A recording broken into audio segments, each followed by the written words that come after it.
ಏನು ಹೇಳೋದು ಗೊತ್ತಾಗ್ತಿಲ್ಲ. ಅಂದರೆ ಪ್ರಗತಿ ಹೇಳೋದಾಗೆ ಒಂದು 6 ತಿಂಗಳು 3 ತಿಂಗಳು ಒಂದೊಂದು ಪ್ರೆಸ್ ಮೀಟ್ ನಡೀತಾ ಇತ್ತು. ಒಂಥರ ಟಚ್ ಹೋದಂಗೆ ಆಗ್ಬಿಟ್ಟಿದೆ. ಲಿಟ್ರಲಿ ಎಲ್ಲ ಊರಿಂದ ಫಸ್ಟ್ ಟೈಮ್ ಬೆಂಗಳೂರಿಗೆ ಬಂದಾಗ ಹಿಂಗೆ ಫೀಲ್ ಇದೆಯೋ ಅದೇ ಥರ ಫೀಲಿಂಗ್ ಇದೆ ಇವಾಗ. ಇಲ್ಲಿ ಬಂದರೆ ಎಲ್ಲ ಸರ್ಕಲ್ ಒಂದೇ ಥರ ಕಾಣಿಸೋಕ್ಕೆ ಶುರುವಾಗಿದೆ. ಎಲ್ಲೂ ಹೋಗೋಕ್ಕೂ ಆಗ್ತಿಲ್ಲ. ಬಂದರೆ ರಜನಿ ಸ್ಟುಡಿಯೋ ಮನೆಗೂ ಹೋಗಲಿಲ್ಲ. ಸೊ 3 ವರ್ಷ ಅಲ್ಲ, ಪಂಚವಾರ್ಷಿಕ ಯೋಜನೆ 5 ವರ್ಷ, 5 ವರ್ಷದ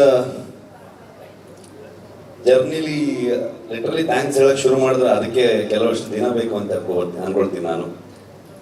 ಅಂತ ದೊಡ್ಡ ಜರ್ನಿ. ಮೋಸ್ಟ್ಲಿ ಈ ಸಿನಿಮಾ ಕಂಪ್ಲೀಟ್ ಮಾಡೋಕೆ ಆಗ್ತಿರ್ಲಿಲ್ಲ. ಅಷ್ಟೊಂದು ಅಡೆತಡೆಗಳು ನನಗೆ ತುಂಬ ಸ್ಟ್ರೆಂತ್ ಆಗಿ ನನ್ನನ್ನು ಹಿಂದೆ ಮೋಸ್ಟ್ಲಿ ಒಂದು ಎಕ್ಸಾಂಪಲ್ ಒಂದಷ್ಟು ಶೀಟ್ ಇರ್ತಲ್ಲ, ಎಕ್ಸ್ಟ್ರಾ ಶೀಟ್ಗಳಿದ್ರು, ಆ ಶೀಟಲ್ಲೆಲ್ಲ ಬರ್ಕೊಂಡ್ರೂ ಸಾಲಲ್ಲ ಅನಿಸುತ್ತೆ. ಅಷ್ಟು ಹರಕೆ ಹೊತ್ತಿರ್ಬೋದು ಮೋಸ್ಟ್ಲಿ ಪ್ರಗತಿ. ಅಷ್ಟು ನನಗೆ ಎವ್ರಿ ಡೇ ನಾನು ಶೂಟಿಂಗ್ ಹೊರಟ್ರೆ ಇಲ್ಲಿ ಕೂತ್ಕೊಂಡು ಪ್ರೇ ಮಾಡ್ತಾ ಇದ್ಲು ಅವಳು. ಸೊ ಸ್ಪಾಟಲ್ಲಿ ಇದ್ರೂ ಅದೇನೆ. ಕೆಲವು ಸಲ ರಿಸ್ಕಿ ಸೀಕ್ವೆನ್ಸ್ ಇದ್ರೆ ಅವಳಿಗೆ ಏನಾದರೂ ಮಾಡಿ ಯಾಮರ್ಸಿ ಬರಕ್ಕೆ ಬಿಡ್ತಿರ್ಲಿಲ್ಲ. ಇಲ್ಲ ನೀವು ಸ್ವಲ್ಪ ಲೇಟಾಗಿ ಬಾ ಹಂಗೆ ಹೆಂಗೆ ಅಂತ ಅಂದ್ಕೊಂಡು, ಬಿಕಾಸ್ ಅಲ್ಲಿ ನೋಡಿ ಇನ್ನಿಷ್ಟು ಟೆನ್ಷನ್ ಆಗ್ತಾಳೆ ಅಂತ ಎಷ್ಟೋ ದಿನಗಳು. ಸೊ ಈ ಬೆಂಗಳೂರಿಗೆ ಬಂದೆ ನಾನು ಇವಾಗ ಒಂದು 15 ದಿವಸ ಈಚೆಗೆ ಬಂದಿದ್ದು. ಅಲ್ಲಿವರೆಗೆ ಬೇರೆ ಬೇರೆ ಕುಂದಾಪುರದಲ್ಲೇ ಪೋಸ್ಟ್ ಪ್ರೊಡಕ್ಷನ್ ಮಾಡ್ತಾ ಇದ್ವಿ. ಬಂದ ಮೇಲೆ ಸುಮಾರು ಕೆಲವೊಂದಷ್ಟು ಜನರು ಗೊತ್ತಾಯ್ತು. ಫೋನ್ ಮಾಡಿ ಹೇಗಿದ್ದೀರಾ ಅಂತ ಕೇಳಿದ್ರು. ಅದೊಂದು ಮಾತ್ರ ಕೇಳಬೇಡಿ ಅಂತಂದೆ ನಾನು. ಇನ್ನೊಂದ್ಸಲ ಹೇಗಿದ್ದೀರಾ ಕೇಳಿದ್ರೆ ಅತ್ತೆ ಬಿಡ್ತೀಸಿದ ಅಂತ. ಸೊ ಆ ಥರದ ಒಂದು ಇಮೋಷನಲ್ ಜರ್ನಿನೂ ಕೂಡ ಹೌದು ನಮಗೆ. ಎಲ್ಲರೂ ಹೇಳ್ತಾ ಇದ್ರು, ನಿಮ್ಮಿಂದ ಹಿಡಿದು ಇಲ್ಲಿ ಪ್ರತಿಯೊಬ್ಬರು ನನ್ನ ಹೆಸರನ್ನು ಹೇಳ್ತಾ ಇದ್ರು, ನನ್ನಿಂದ ಅಂತ ಹೇಳ್ತಾ ಇದ್ರು. ಖಂಡಿತವಾಗ್ಲೂ ಅಲ್ಲ. ಇದು ಇಡೀ ತಂಡ ನನಗೆ ಲಿಟ್ರಲಿ ಶೋಲ್ಡರ್ ಆಗಿ, ಪಿಲ್ಲರ್ಸ್ಗಳಾಗಿ. ನನ್ನ ಮಕ್ಕಳನ್ನ ನೋಡೋಕ್ಕೂ ನನ್ನ ಹತ್ರ ಟೈಮ್ ಇಲ್ಲ, ಅವರು ಸ್ಕೂಲ್ಗೆ ಹೋಗೋದು ನೋಡೋಕ್ಕೂ ಟೈಮ್ ಇಲ್ಲ. 5 ವರ್ಷದಿಂದ ಸಿನಿಮಾ ಮಾಡ್ತಾನೆ ಇದ್ದೀನಿ. ಆ ಎಲ್ಲ ಜವಾಬ್ದಾರಿಯನ್ನ ಲಿಟ್ರಲಿ ನನ್ನ ಹಿಂದೆ ಒಂದು ಶಕ್ತಿಯಾಗಿ ಪ್ರಗತಿ ನೋಡ್ಕೊಂಡು ಹೋಗ್ತಾ ಇದ್ಲು. ಈ ಕಡೆ ಸ್ಪಾಟ್ಗೂ ಬರ್ತಾ ಇದ್ಲು, ಕೆಲಸನೂ ಮಾಡ್ತಾ ಇದ್ಲು. ನನ್ನ ರೈಟರ್ಸ್ಗಳು ಅವ್ರ ಫ್ಯಾಮಿಲಿ ಎಲ್ಲವನ್ನು ಬಿಟ್ಟು ಬಂದು ನನ್ನ ಜೊತೆಗೆ 5 ವರ್ಷದಿಂದ ಇರ್ತಾನೆ ಇದ್ದಾರೆ. ನನ್ನ DOP ಇವತ್ತು ಅವನು, ನಾನು ಇಲ್ಲಿದ್ದೀನಿ ಅಂತಂದ್ರೆ ಅದಕ್ಕೆ ರೀಸನ್ ಇವತ್ತು ಅವನು ಏನೋ ಕೆಲಸ ಮಾಡ್ತಾ ಇದ್ದಾನೆ. ಹಾಗಾಗಿ ಅವನ ಲಿಟ್ರಲಿ ನನ್ನ ಒಂದು ಶೋಲ್ಡರ್ ಅವನು. ಇವರೆಲ್ಲರೂ ಪಿಲ್ಲರ್ಸ್ಗಳೇ. ವಿನೀಶ್ ಬೆಂಗ್ಲಾನ್ ಅಂತ ಈ ಸಿನಿಮಾದ ಪ್ರೊಡಕ್ಷನ್ ಡಿಸೈನರು. ಇವತ್ತು ಧರಣಿ ಇದ್ದಾನೆ. ನಮ್ಮ ಇಡೀ ತಂಡ ತುಂಬ ದೊಡ್ಡ ತಂಡ ಅದು. ನನ್ನ ಡೈರೆಕ್ಷನ್ ಟೀಮು, ಆರ್ಟಿಸ್ಟ್ಗಳಾಗ್ಬೋದು, ಊರವರಿಂದ ಹಿಡ್ಕೊಂಡು ಮುದೂರ್ ಆಗ್ಬೋದು, ಕೆರಾಡಿ ಆಗ್ಬೋದು, ಕುಂದಾಪುರ ಆಗ್ಬೋದು, ಆ ಸುತ್ತಮುತ್ತ ಎಲ್ಲ ಪ್ರದೇಶ, ಫಾರೆಸ್ಟ್ ಡಿಪಾರ್ಟ್ಮೆಂಟ್ ಅವ್ರು, ಯಾರಿಗೆಲ್ಲ ಥ್ಯಾಂಕ್ಸ್ ಹೇಳೋದು, ಯಾರಿಗೆಲ್ಲ ಬಿಡೋದು. ಫಾರೆಸ್ಟ್ ಮಿನಿಸ್ಟ್ರಿಂದ ಹಿಡಿದು ಪ್ರತಿಯೊಬ್ಬರು ನಮ್ಗೆ ಹೆಲ್ಪ್ ಮಾಡಿದವ್ರೆ. ಅವರೆಲ್ಲರ ಕಾಂಟ್ರಿಬ್ಯೂಷನ್ ಇಂದ ಇವತ್ತು ಈ ಸಿನಿಮಾ ಮೂಡ್ ಬಂದಿದೆ. ಖಂಡಿತವಾಗ್ಲೂ ನಾನು ಒಬ್ಬನಿಂದಲ್ಲ. ಒಬ್ಬ ಒಂದು ಕಥೆಯನ್ನು ತಗೊಂಡು ಬಂದಾಗ, ಒಂದು ಯೋಚನೆಯನ್ನು ತಗೊಂಡು ಬಂದಾಗ ಅದನ್ನ ಹೇಗೆಲ್ಲ ಚಂದ ಕಾಣಿಸ್ಬೋದು. ಒಬ್ಬ ಬರಂತ ಕೋ-ರೈಟರ್ ಅದನ್ನ ಎಷ್ಟು ಚಂದವಾಗಿ ಅದನ್ನ ಬರಿತಾ ಹೋಗ್ಬೋದು, ಅದ್ರ ಜೊತೆಗೆ ಅದನ್ನ ಆಡ್ ಮಾಡ್ತಾ ಹೋಗ್ಬೋದು, ಇನ್ನು ಬ್ಯೂಟಿಫುಲ್ ಮಾಡ್ತಾ ಹೋಗ್ಬೋದು. ಒಬ್ಬ ಸಿನಿಮಾಟೋಗ್ರಾಫರ್ ಅದನ್ನ ನಾನು ಕಂಡಿರುವಂತ ಒಂದು ವಿಷನ್ನ ಅವನು ಎಷ್ಟು ಚಂದವಾಗಿ ತೋರಿಸಿದಾನಂತ ನಾನೇನು ಮಾತಾಡೋದು ಬೇಕಾಗಿಲ್ಲ. ಎಲ್ಲ ವಿಷುವಲ್ಸ್ಗಳು ಹೇಳ್ತಾ ಇದೆ ಇವತ್ತು. ಅದಕ್ಕೆ ಏನ್ ಕೇಳುತ್ತೆ, ಎಷ್ಟು ಬಜೆಟ್ ಅಲ್ಲಿ ಮಾಡ್ತೀವಿ, ಆ ಲೆಕ್ಕಾಚಾರ ಏನು, ಇದನ್ನ ಯಾವತ್ತೂ ಕೇಳಲೇ ಇಲ್ಲ ವಿಜಯಣ್ಣ. ಕತೆ ಮೇಲೆ ನಂಬಿಕೆ, ನನ್ನ ಮೇಲೆ ನಂಬಿಕೆ, ನನ್ನ ಇಡೀ ತಂಡದ ಮೇಲೆ ನಂಬಿಕೆ. ನಾವ್ಯಾರು ಇವತ್ತು 3 ತಿಂಗಳಾಯ್ತು ನಾವ್ಯಾರು ಕರೆಕ್ಟಾಗಿ ಮಲಗಿದೆ. ಅಂದ್ರೆ 1 hour 2 hours. ಸುಮಾರು ಜನ ಡೈರೆಕ್ಷನ್ ಟೀಮ್ ಅವ್ರು ಆಗ್ಬೋದು, DOP ಆಗ್ಬೋದು, 38 hours 48 hours ಹಿಂಗೆ ಹೋಗ್ತಾ ಇದೆ ಕೆಲಸಗಳು.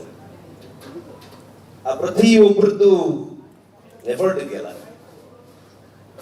ಯಾರು ಇದು ನನ್ನ ಸಿನಿಮಾ ಮಾಡಲೇ ಇಲ್ಲ ಅವರು.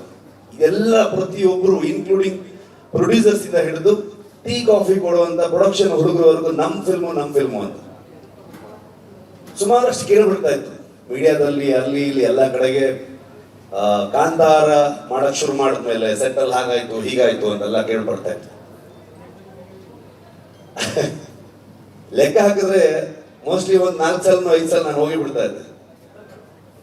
ಬಟ್ ಇವತ್ತವರೆಗೆ ನಾನು ಬಂದು ಈ ಸಿನಿಮಾ ಶೋಲ್ಡರ್ ಹಾಕೊಂಡು ನಾನು ಇಡೀ ತಂಡದ ಜೊತೆಗೆ ಬಂದು ನಿಮ್ಮ ಮುಂದೆ ನಿಂತಿದ್ದೀನಿ. 2ನೇ ತಾರೀಕು ಈ ಸಿನಿಮಾ ನಿಮ್ಗೆ ತೋರಿಸ್ತೀವಿ. ಓನ್ಲಿ ರೀಸನ್ ನಾನು ಹಿಂದೆ ನಿಂತಿರೋದು ಆ ದೈವ ಅನ್ನೋದು ಅಷ್ಟೇ ನಂಬಿಕೆ. ಆ ದೈವದಿಂದನೇ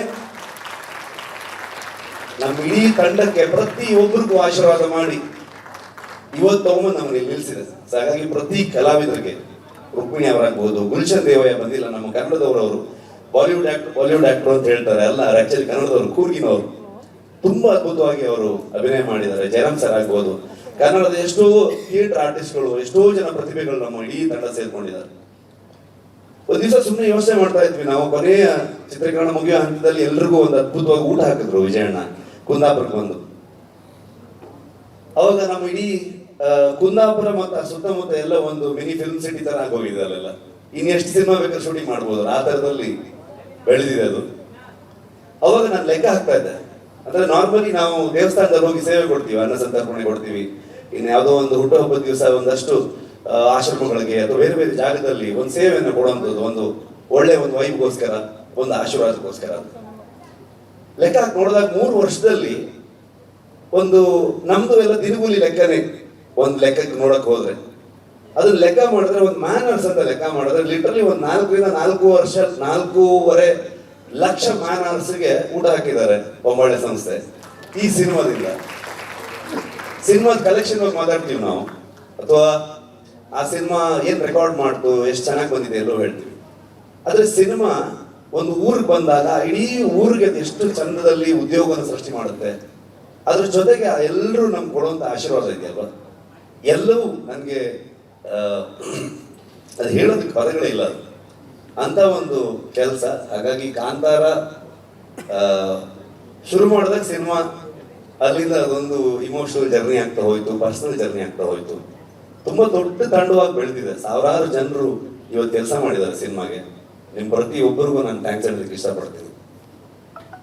ಟ್ರೈಲರ್ ಬಿಡುಗಡೆ ಬಂದಾಗ ಕಾಂತಾರ ಫಸ್ಟ್ ರಿಲೀಸ್ ಆದಾಗ್ಲೂ ಕೂಡ ಎಲ್ಲರೂ ಕೇಳಿದಾಗ ನಾನು ಹೇಳಿದ್ದು ಒಂದೇ ಒಂದು ಮಾತು, ಇದು ಇಷ್ಟು ದೊಡ್ಡದು ಆಗೋದಕ್ಕೆ, ಇವತ್ತು ಇಷ್ಟು ದೊಡ್ಡ ಬಜೆಟ್ ಅಲ್ಲಿ ಸಿನಿಮಾ ಆಗ್ಬೋದು, ಎಲ್ಲವನ್ನ ಸುಮಾರು ಜನ ಮಾತಾಡ್ತಾರೆ, ಇಷ್ಟು ದೊಡ್ಡ ಸ್ಕೇಲು ಅದಿದೆಲ್ಲ ಅಂತ ಅನ್ಕೊಂಡು, ವಿಶ್ವ ಮನ್ನಣೆ ಇವೆಲ್ಲವೂ ಇರ್ಬೋದು.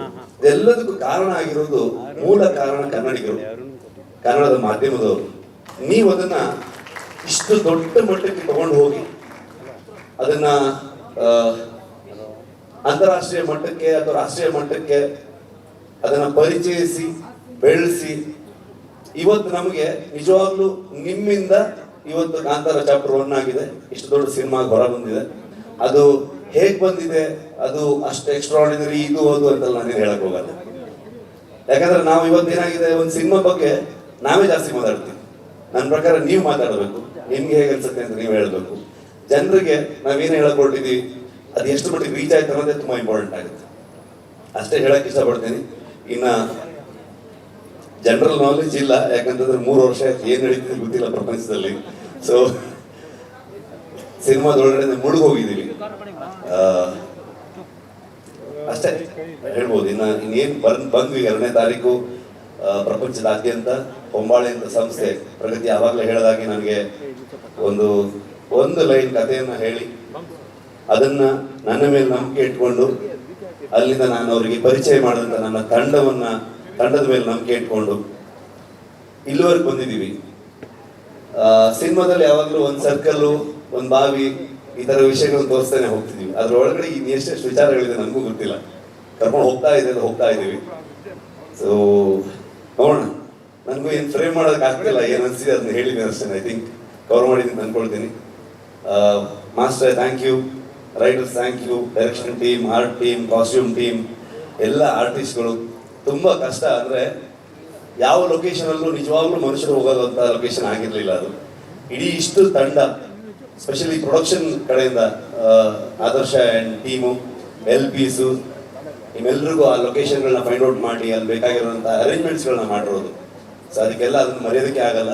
ಅದು ಇನ್ನೊಂದ್ಸಲ ಮಾಡೋಕ್ಕಾಗತ್ತೆ ಅಂತಲೂ ಹೇಳೋಕ್ಕಾಗಲ್ಲ, ಅಷ್ಟು ಅದ್ಭುತ. ಅದು ಎಲ್ಲ ಮ್ಯಾನೇಜರ್ಸ್ಗಳಿಗೆ, ಲೋಕಲ್ ಕೋಆರ್ಡಿನೇಟರ್ಸ್ಗಳಿಗೆ, ಊರಿನವ್ರಿಗೆ, ಡಿಪಾರ್ಟ್ಮೆಂಟ್ ಅವ್ರಿಗೆ, ಇನ್ನು ಯಾರ್ಯಾರ ಬಗ್ಗೆ ಅಂತ ಹೇಳಿ ನಾನು thank you. Vijayanna thank you so much. ನಮ್ದಲ್ಲ ಇದು, ಅವ್ರ ಫಿಲ್ಮು, ಅವರಿಂದನೇ ಈ ಸಿನಿಮಾ ಆಗಿದೆ, ಅವರೇ ಅದನ್ನ ತಗೊಂಡು ಹೋಗ್ತಾ ಇದ್ದಾರೆ. ಸೊ ಅವರಿಂದ ಅವ್ರಿಗಾಗಿ ಅಂತ ಅನ್ಕೊಂಡು ಹೇಳೋದಕ್ಕೆ ಇಷ್ಟಪಡ್ತೀನಿ ನಾನು ಅಷ್ಟೇ. ಸ್ವಾದಿಷ್ಟತೆಯ ಸ್ವಾದ ತಾಜಾತನದ ಆಹ್ಲಾದ, ಉತ್ತಮ ಆರೋಗ್ಯ ಮತ್ತು ಹೆಚ್ಚಿನ ರೋಗ ನಿರೋಧಕ ಶಕ್ತಿಯ ವೃದ್ಧಿಗೆ ಈಗ ನಿಮಗೆ ಸಿಗುತ್ತಿದೆ ಉತ್ತಮ ಗುಣಮಟ್ಟದ ಪೌಷ್ಟಿಕಾಂಶ.